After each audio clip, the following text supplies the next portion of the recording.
చాలామంది ఈరోజు జీవితాలని చదివేది ఒకటి, చేసేది ఒకటి, దృష్టి లేదు. ఈ మధ్య కాలంలో అనేక మంది స్టూడెంట్స్ ఉద్యోగాల కొరకు ప్రార్థన భారాలకు వస్తారు. నేను అడుగుతా ఉంటాను, నువ్వేం చదివాయ్యా?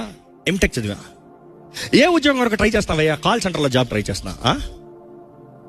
ఎన్ని సంవత్సరాలు నీ జీవితంలో పలానా సబ్జెక్ట్ చదివి పలానా విషయంలో టైం గడిపి సడన్గా దేనికి వస్తున్నావు? కాల్ సెంటర్ జాబ్లో చేరతాడంట, ఫోన్ మాట్లాడటానికి. అందుకని ఏం ప్రార్థన భారం ఉంటుంది? నాకు ఇంగ్లీష్ రాదు, ఇంగ్లీష్ వచ్చేలాగా ప్రార్థన చేయండి అంట. ఇంగ్లీష్ ప్రార్థన చేస్తే రాదు, నేర్చుకుంటూ వస్తుంది. కానీ మనం అంటాం ప్రార్థన చేస్తే దేవుడు ఇచ్చేస్తాడు. అలాంటి వాళ్ళకి అంటాను, జాబ్ పొందుకుంటాం గొప్ప కాదు, జాబ్ ఉండటం కష్టం. గమ్యం లేదు, ఎక్కడికి చేరుతున్నాను లేదు, ఇందువరకు నా సమయం గడుపుతున్నాను లేదు. ఏదో ట్రెండ్. కొంతమంది చూస్తే 10 రోజులు ఇది చదువుతారు, 10 రోజులు అది చదువుతారు. సకాది చదివి డిస్కంటిన్యూ, సకాది చదివి డిస్కంటిన్యూ, అన్ని డిస్కంటిన్యూలే. కొంతమంది వ్యాపారాలు చూడాలి, ఇదిగో ఇన్వెస్ట్మెంట్లు ఇక్కడ పెడతారు, అక్కడ పోయింది. అదిగో అక్కడ పెడతాను, అది పోయింది. ఇది కొత్త మార్కెట్లో ట్రెండ్ అంట, ఇది పెడతాం, పోయింది. అప్పులు అప్పులు అప్పులు అప్పులు. అజ్ఞానాన్ని బట్టి, మూర్ఖత్వాన్ని, ఒక దృష్టి లేదు, ఒక పట్టుదల లేదు. దేవుని చిత్తము జరిగించాలి, ఆయన వాగ్దానాలను నెరవేరాలి, నేను పోరాడతాను. ఎప్పుడన్నా జీవితంలో ఏదైనా చేసే ముందు దేవుణ్ణి అడగండి. ఎంతమంది దేవుణ్ణి అడిగి వాగ్దానం తీసుకుని ఒక పని ప్రారంభిస్తున్నారు?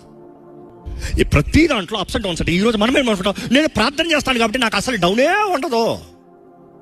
నీ తప్పిదములు, నీ పొరపాటులను బట్టి డౌన్లు వస్తాయి, జాగ్రత్త.